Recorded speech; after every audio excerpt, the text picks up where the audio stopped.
সকালবেলা ঘুম থেকে উঠেই দেখো কতগুলো জামা কাপড় কেচে নিলাম।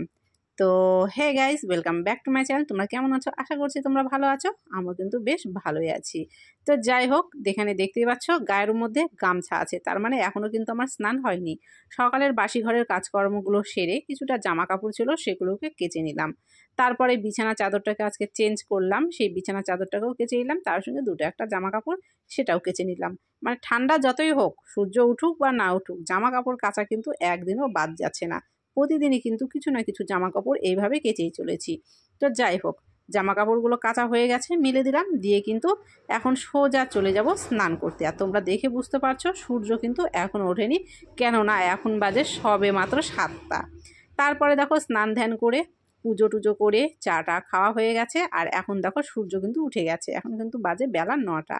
আর এখানে এনেছিল মাছ। তো এখানে মাছটা আমি প্রথমে ধুয়ে নিচ্ছি। আর একটা বড় সাইজের মাছ এনেছিল, মাছটা আমি নিজেই কেটেছি। তো মাছ কাটার ভিডিওটা তোমাদের সাথে আজকে আর শেয়ার করতে পারলাম না, শুধুমাত্র ধোয়াটাই দেখাচ্ছি। আবার যদি কোনোদিনও বড় মাছ নিয়ে আসে, অবশ্যই মাছ কাটাটাও তোমাদের সাথে কিন্তু শেয়ার করে নেব। তো যাই হোক, দেখো মাছগুলো নিজে কেটেছি, কেমন হয়েছে অবশ্যই কিন্তু জানিও। তো তোমাদের সাথে কথা বলতে বলতে কিন্তু দেখো মোটামুটি মাছটাও আমার ধোয়া হয়ে গেল। আর ধোয়া হয়ে গেল, তারপরে কিন্তু সোজা চলে আসলাম রান্নাতে। আর রান্না বলতে এখানে দেখো মাছটাকে আমি কিন্তু ভেজে নিয়েছি। মাছটা ভাজা হয়ে গেছে, আর একদিকে কিন্তু আমি তরকারিও বসিয়ে দিয়েছি, মানে এই যে ফুলকপি আলু বসিয়ে দিয়েছি, এটাতেই মাছটাকে আর কি রান্না করব। ভাত রান্না হয়ে গেছে, ভাতটা কিন্তু নামিয়ে নিয়েছি। আর এইদিকে দেখো ঘরে রান্না বসিয়ে বাইরে কিন্তু সবজিও কাটছি। আর সকালে ওয়েদারটা দেখে কিন্তু একদমই মনে হচ্ছিল না রোদ উঠবে, তো এখন যাই হোক ভালোই রোদ উঠেছে।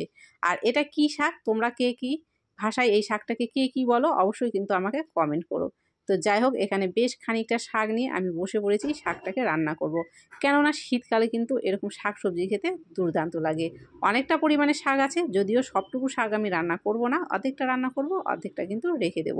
তো ঘরে রান্না বসিয়ে এখানে বাইরে বসে কিন্তু আমি শাকগুলো বাছছি। আর ঘরের জানালাটা লাগিয়ে দিয়েছি, কেননা হাওয়া হচ্ছে, তো সেই জন্য ঘরে যদি সবজি কাটতে যাই অন্ধকার হবে ভিডিওটা, তো সেই জন্যই আর কি বাইরে এখানে সবজি কাটছিলাম। তো রান্নাবাড়ি সেরে দেখো সবাইকে খেতে দিই, নিজেও কিন্তু বসে পড়েছি খেতে। আর তোমাদেরকে যে বললাম শাকটা রান্না করব, সেই শাকটা কিন্তু রান্না করেছি, আর সেই শাকটা দিয়ে কিন্তু প্রথমে ভাত খাচ্ছি আমি। তো যাই হোক, খাওয়া দাওয়া সেরে কিন্তু উঠে যাব। খাওয়া দাওয়ার পরেও কিন্তু অনেক কাজ থাকে, বাসনপত্র থাকে, গ্যাস মোছা থাকে, নিত্যদিনের মানে প্রতিদিন যেরকম আর কি হয় সেইভাবেই প্রতিদিনের কাজগুলো সেরে ফেলি। তো খাওয়াটা আগে সেরে নিচ্ছি, কেননা খাবারটা ঠান্ডা হয়ে গেলে খুব একটা ভালো লাগবে না খেতে, গরম আছে, গরম থাকাকালীন খেয়ে নিলাম। তারপরে সব কিছু কাজকর্ম সেরে দেখো বিকালবেলা একটু বেরিয়ে পড়েছিলাম। বেরিয়ে বলতে যাচ্ছিলাম টেলারে একটু জামা কাপড় সেলাই করতে দিতে। তো যাই হোক, ভিডিওটা আজকে খুবই ছোট করে করলাম, অবশ্যই কিন্তু জানিও কেমন হয়েছে আর তোমাদের কেমন লাগলো আজকের ভিডিওটা।